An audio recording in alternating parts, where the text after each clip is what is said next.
नमस्कार दोस्तों। कुछ लोग इतिहास के पन्नों में दर्ज नहीं होते, फिर भी उनकी वजह से कई जिंदगियां आगे बढ़ती हैं। ये कहानी ऐसे ही एक फील्ड इंजीनियर की है। एक दिन वह भी घर से निकला था। आंखों में सपने थे और दिल में अनगिनत सवाल। नई जगहें, नए लोग, नई जिम्मेदारियां और हर कदम पर एक अनजाना डर। क्या मैं यह सब कर पाऊंगा?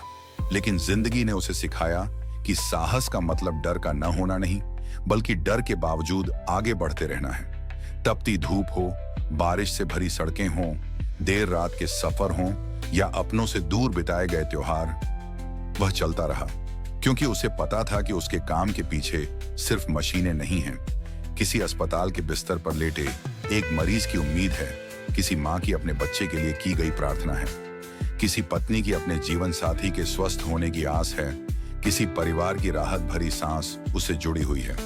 जब कोई महत्वपूर्ण मशीन अचानक रुक जाती है तो सिर्फ एक उपकरण नहीं रुकता, उससे जुड़ी हुई कई उम्मीदें ठहर जाती हैं। और तब जब दुनिया अपने घरों में आराम कर रही होती है, कहीं ना कहीं एक फील्ड इंजीनियर उस मशीन को फिर से जीवन देने की कोशिश कर रहा होता है।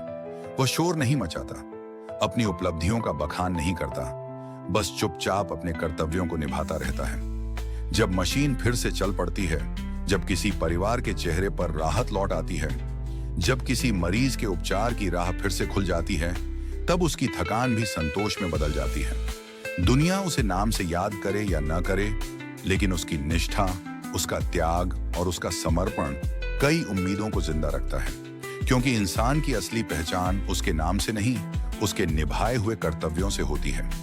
वह अक्सर गुमनाम रहकर काम करता है, लेकिन उसकी वजह से अनगिनत दुआएं, अनगिनत प्रार्थनाएं और अनगिनत उम्मीदें जिंदा रहती हैं।